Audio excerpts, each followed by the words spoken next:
I don't want to spend all my time on this channel just talking about politics, but I feel I don't have much choice in the matter. Politics is the only thing anybody's talking about at the moment, and well, the weather isn't really that great for going outdoors and filming, so this is all I have right now. So I'm going to talk about debt breaks and blocking minorities. And I am sorry about that, but these are things that are likely to cause the new government a lot of problems. A debt break is designed to prevent a country from getting into financial difficulties by borrowing too much money. Currently, the German government cannot increase the national debt by more than 0.35% of GDP. Basically, that puts a limit on how much money it can borrow. Now, it is true that getting into too much debt can damage a country's economy. The risk is that the government reaches a point where it can no longer even keep up with the interest payments on its loans, and that can trigger a debt crisis. This was, in fact, one of the causes of the 2009 Greek debt crisis, in which poverty levels rose sharply and political turmoil resulted. Other Eurozone economies, like Germany, had to help out, leading to complaints that Germany, which had been very successful in keeping its economy stable, was giving taxpayers' money to a country that had been reckless and even lied about the extent of its problems. But sometimes keeping the economy healthy means borrowing money and treating it as an investment. And Germany, I'm sorry to say, serves as a great example of what happens when your commitment to a debt break backfires on you. All through the Merkel years, everything seemed to be ticking over very nicely, and in fact, it was. But because the government was overly careful about its spending, a lot of important things were not being attended to. The most obvious illustration of this is the current state of the transport infrastructure. As the road and rail networks get older and are patched up instead of modernized, they start to crumble, and that makes it more difficult to get people and goods to where they are needed.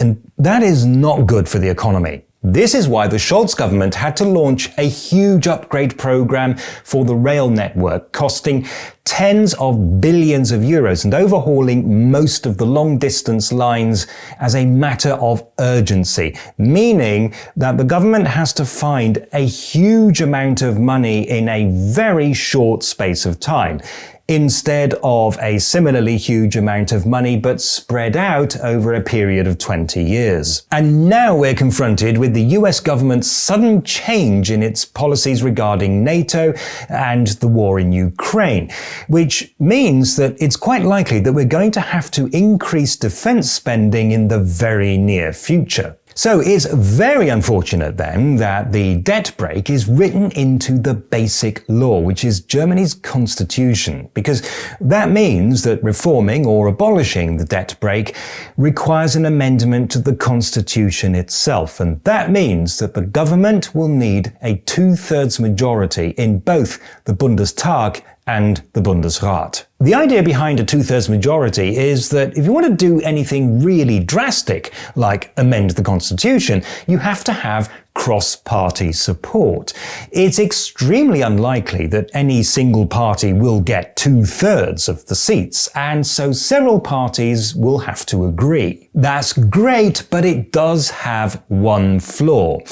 It means that any changes can be blocked by just 1/3 of the members of a parliament. And if an opposition party, particularly a very radical one, happens to have 1/3 of the seats, then it has what's known as a blocking minority and can effectively veto any constitutional amendment that it doesn't like on purely ideological grounds. We've already seen something like this happen.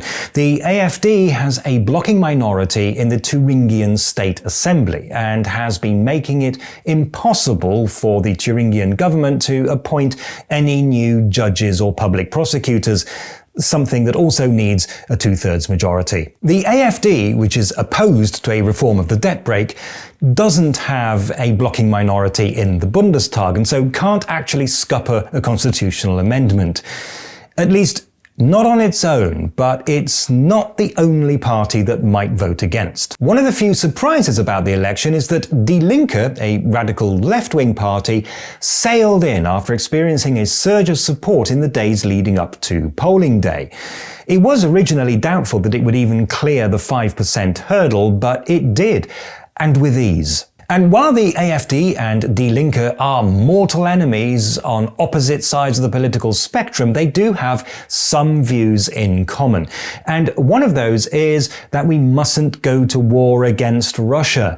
And so Die Linke is likely to oppose any relaxation of the debt brake because it would allow for increased military spending. Assuming that Merz will be appointed the new chancellor, if he wants to borrow more money, he's going to have to either pull off some fancy trick that the Constitutional Court has no problems with, or talk to Die Linke. For example, he could suggest amending the basic law to make it easier to borrow money specifically for the purpose of investing in the infrastructure, something that Die Linke could hardly object to. And then, because the government is not getting the money for that from wherever it's getting it now, those sources can be used to increase spending on defense. And this idea has been floated in a couple of news articles that I've read, but if it has occurred to Merz, and it's occurred to several journalists, it will also occur to Die Linke, who might then vote against anyway and complain that Merz is being dishonest with his amendment. Oh, but it gets worse because there is a chance that another party might get into the Bundestag after all.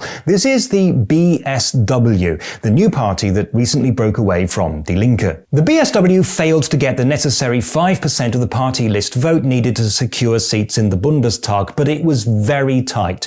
There were a little over 13,400 votes in it, 0.03 percentage points.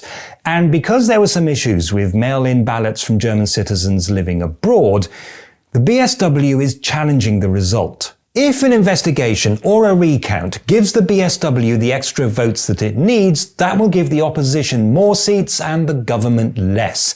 And the BSW is, you guessed it, opposed to increased military spending. There could be a way around this, but it is a bit of a long shot. Until the new Bundestag holds its inaugural meeting, the old Bundestag technically remains active, and it has no problems with any blocking minorities. Some news outlets interpreted an offhand remark made by Merz during an interview as meaning that he was going to try and get a debt brake reform through before then, but that's not what he meant. Some kind of a solution, yes, but he's not saying what. The new Bundestag must be inaugurated at the latest on the 25th of March, so that gives the old Bundestag about a month to get all of this sorted. For something as complex as this, that's not a lot of time, and there are those who would argue that rushed legislation is worse than no legislation at all. And indeed, when passing this debt brake law back in 2009, it would have been nice if the politicians of the day had asked themselves, what are all the ways this law could backfire, and how can we protect ourselves against these situations? Designed to prevent a country, because that means that reforming or abolishing the